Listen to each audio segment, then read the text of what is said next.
Howdy, Sailor the Piper Man here, Piper the Sailor Man here. How you doing?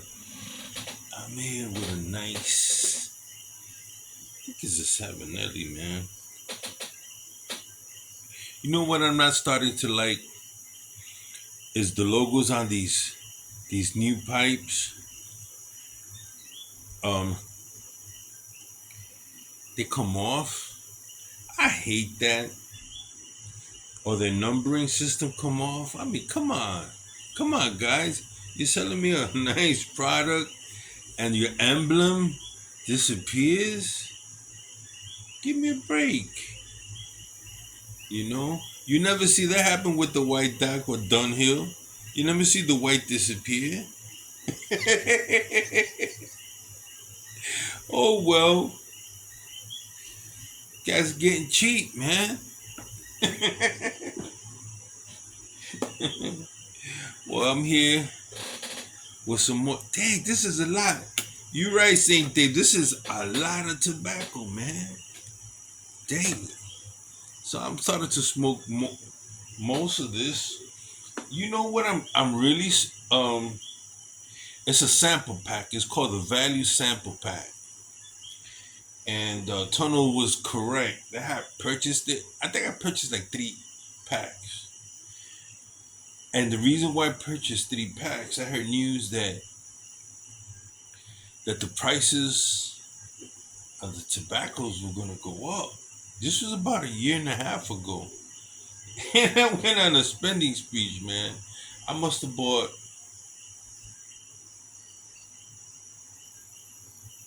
about 24 pounds of good old tobacco, man. I still got stored away. I got stored away. I got all kinds of tins, but I usually like to buy by bulk. And at the time, uh, didn't have one of my favorites. So I decided, let me try these sample packs, man.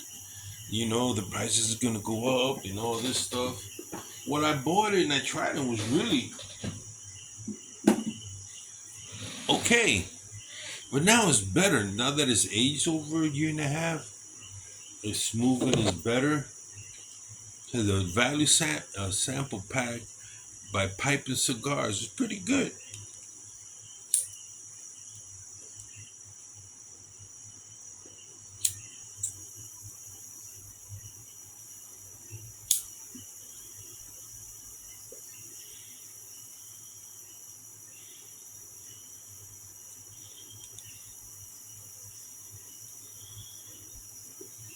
This is one of my favorite Savinelli pipes.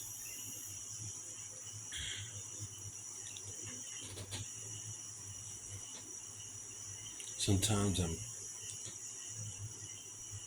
I like to hold them like J.R. Tolkien.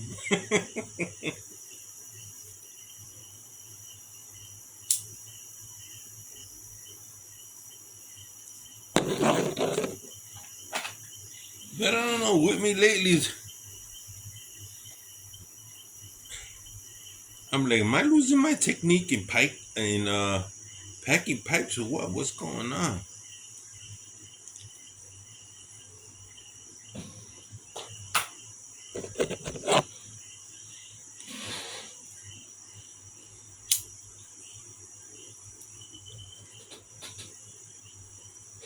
And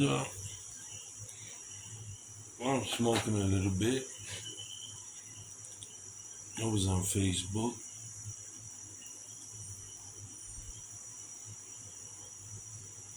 and I was seeing this YouTube video of a riverfront boat excursion. And these people were at the dock, they were on boats and stuff like that. And the steamer was coming in or something. And a fight broke out between a security guard and he got jumped on by a couple of family members.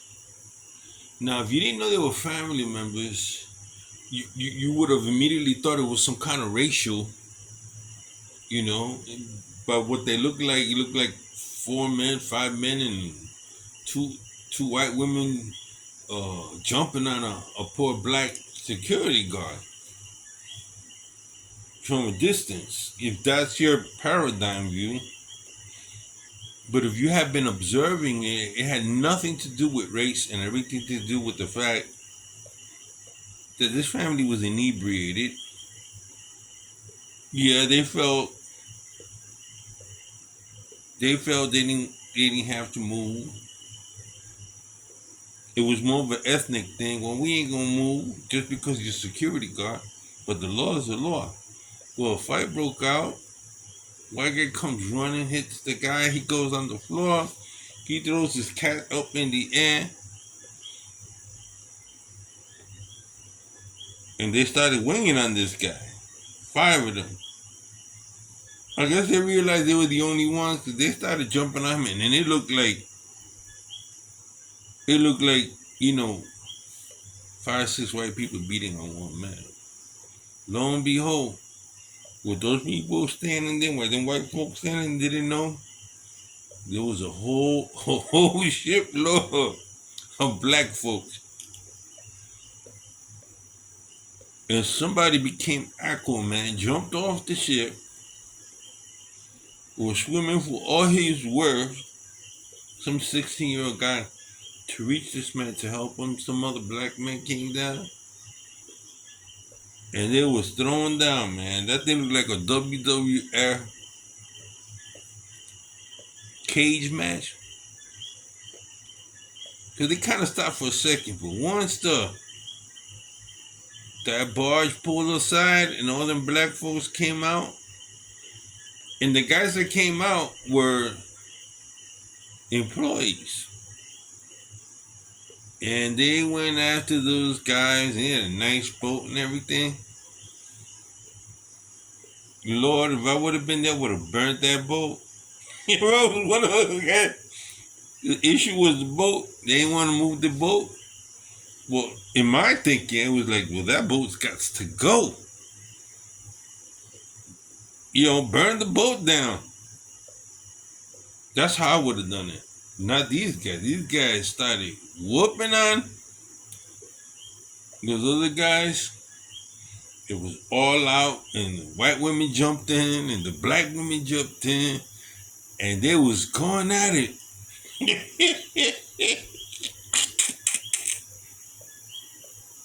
I think one person got hurt because this man broke out with a chair. He started hitting the man. I said, okay, WWF, I get it. Hitting the man. He turns and he sees a white poor lady, poor meaning she already got stomped on, turns the chair on her, man. Wow, that lady went, ah. It wasn't funny, but then it was funny because I'm sure both parties were inebriated. But the whole bad part about it is right there and then there was where white folks used to sell African slaves. Right there, where it all went down. So one girl goes, oh, the ancestors showed up. Black African ancestors showed up. You know what people would do, the mimes that people would do?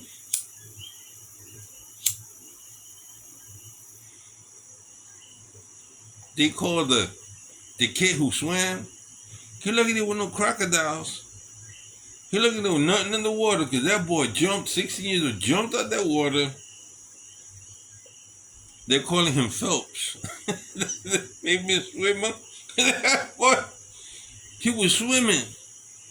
And if you're soaking wet to get out that water, that boy got out that water, took his sandal off, and was ready to roll.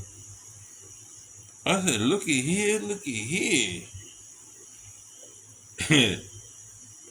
If I'm a coach and I saw that kid, he's 16 years old, the way he swam, he's gonna be on my swimming team.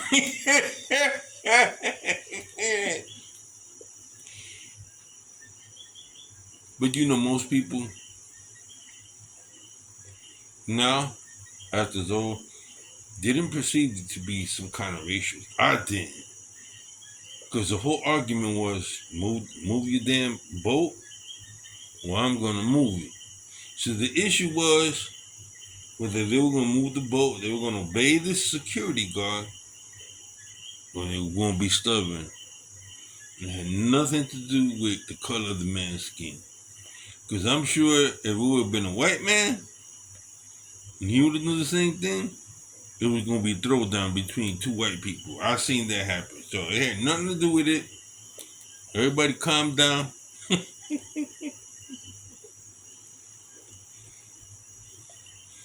But I'm telling you, man, I showed it to my mother. My mother started cracking up. She was 86 years old. I never seen a woman crack up. She was like, oh my God, I haven't laughed so hard. It was sure funny, man. And then you know how Southern people talk. When Southern blacks were talking, they were like, you see that boy? Southern be like, you see that boy? You see how he's swimming? We ain't never seen a black person swim that fast.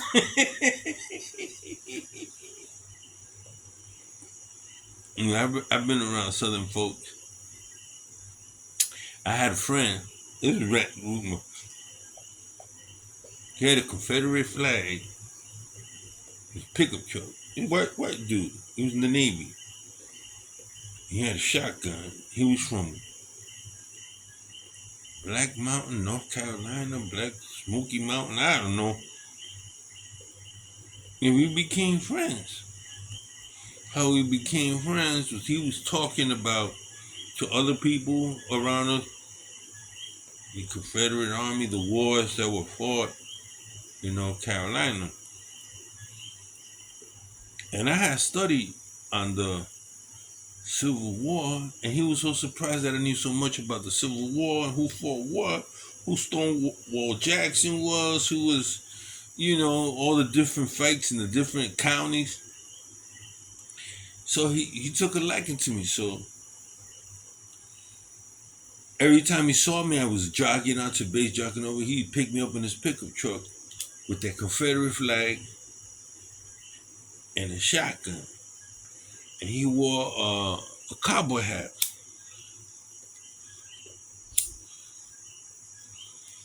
Mm-hmm. When you're in the Navy, you come across all kind of people. So before I met this guy, I had already been seasoned. I had a good friend named Souza from Modesto, California. And he was a rider. Before used to ride with the Mongols. He knew guys from the Hells Angels. And they would have this Tucson run. Toy for Tots Tucson run from San Diego. I mean, bikers all from the West Coast, all from the North. We had to Tucson, Arizona. He had a Kawasaki 1000. This was 1982, 1981, or 1980. I think it was 1980. Brand Kawasaki, man. And I was starting to learn how to ride, and I wanted to get a classic Honda. And he would say, like, no, I'll hook you up. First, you got to ride for a while. So he had a side saddle seat, and for that run, he broke out. He had an Indian knucklehead, Harley Davidson. I think that's what it was. 2-seater. One of them old Nazis.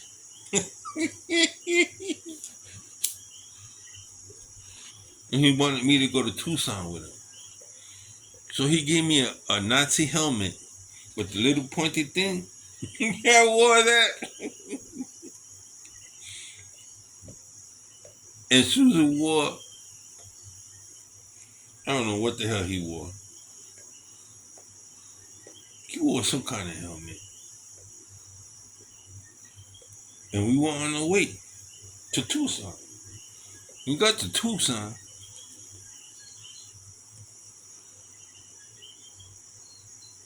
We had to go up. We had to go down. I think we passed Flagstaff, or it was before. I don't remember. It's so long ago. When we looked down, coming down to the valley, I ain't never seen so many white people in my life.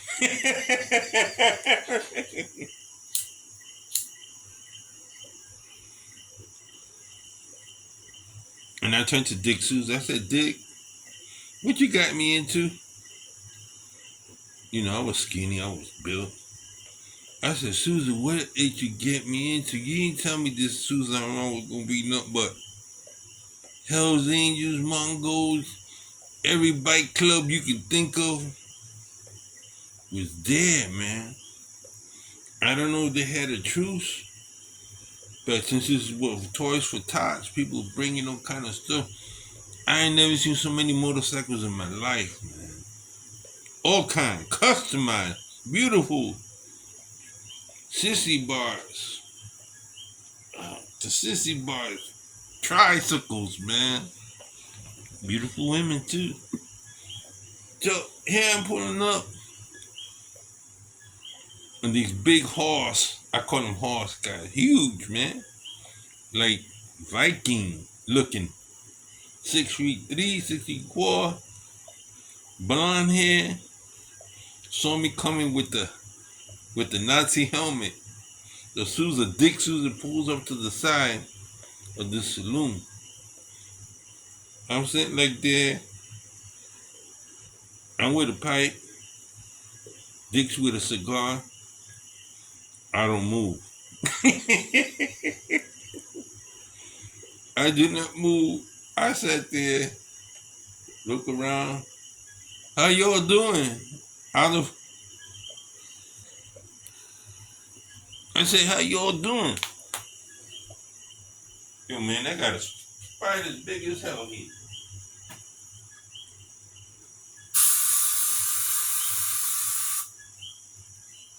You coming up in here.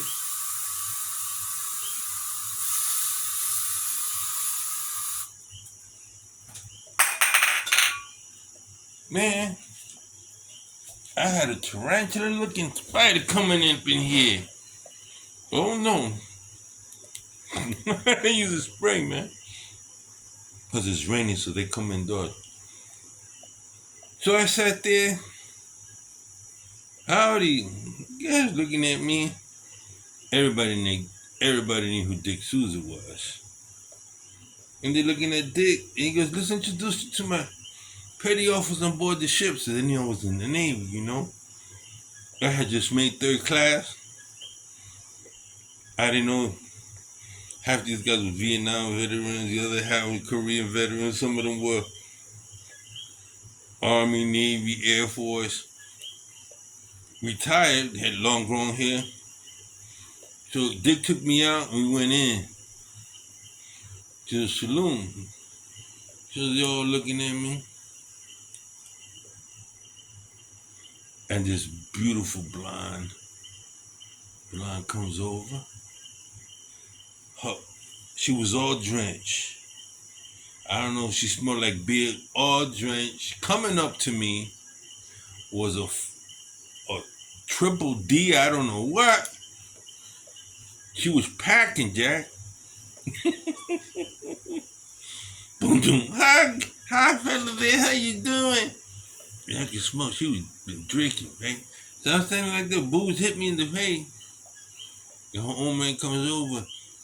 How you like my lady? Hi, fella. You in the Navy? I go, yes, sir. You guys, how you doing? Relax. He going like this, he pushing me, relax. Half of us have done service. I said, okay, yeah, great.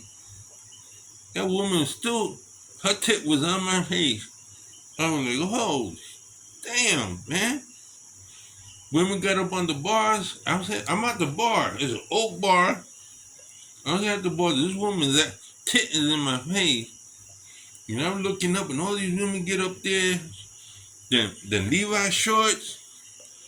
All the white women get up there, and they start dancing.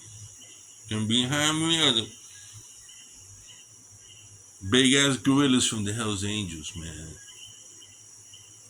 And all I could think was the Alma Raceway.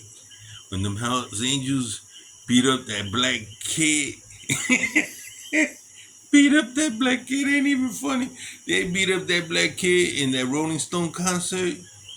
That's all I remember the Hells Angels for. And Dick looked at me. What are you thinking of, Miguel?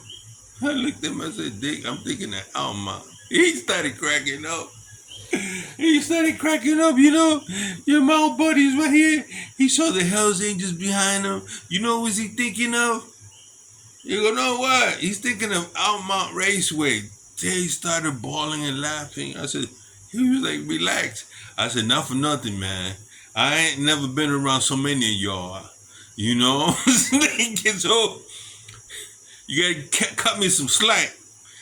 And we had a good old time. They treated me nice. They treated me well.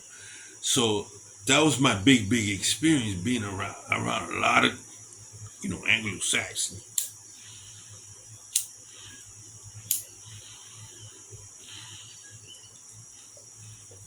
And so I already had that experience when this guy in North Carolina had befriended me, who had the Confederate flag at the shotgun. We were riding one day. He was taking me home, and he was like, "Yo, Miguel, I like you." I said, "Yeah, I like you too, man." He said, "What do you think of my Confederate flag?" Now, I never associated it with racism. Never did, never have. I know the whole history about the Ku Klux Klan, you know, but I never associated with this has to do with racism. For me, this had to do with Confederacy. Yeah, I know the Confederacy, but there was besides slavery, there were a lot more issues as to why that war was being fought. That seems to always get the big people always out of slavery. I thought it was because of the economy. So he took me to a bar. I went into the bar, and in the bar, I did the right thing. I did the diplomatic thing. Went over and put Hank Williams. Your cheating heart will make you weep, cry and cry yourself asleep. You know. So I put my 25 cents, give you 3 songs, old jukebox. So I'm like, but I better put the right music. And I go, the bartender's looking at me. What do you know about country music? I said, I know a little bit of country music. He goes, where you from the South? I said, I'm more southern than all you guys. You're more southern than us. I says, yeah. I'm way south. I'm more southern than the Dixie line. Southern than the borders of Mexico. And I'm Native American. I got Indian blood. He go, oh yeah, you do? Yeah, you don't look like them. He goes, spooks. And he said, no, I'm from Puerto Rico. Puerto Rico, where's that? Way down in the Caribbean. Way down there. Oh, okay. He didn't know where I was from. So the kid ends up talking to me, Derek, and he tells me his father was a grand wizard. His great grandfather was a grand wizard. I didn't know what a grand wizard was. And all these guys that used to hang out were part of some kind of And he said, if I was Grand Wizard, Miko, would you still be my friend? I looked at him. I said, I don't know what a Grand Wizard is, but you're respectful to me, and I'm respectful to you. We like the same things. We all show respect. I respect the man for how he treat one another. When I said that, everybody came around me. I wish they were more like you. You know what I'm saying? I respect I respect other people. I believe in country, God, and family. We believe that too.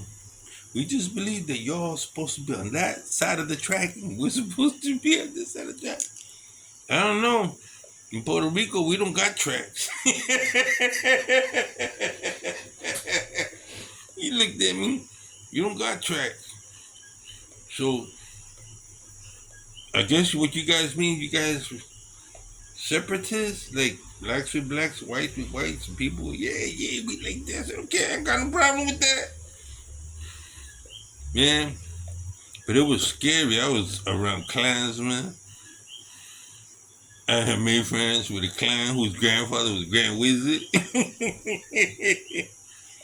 We hit it off, man.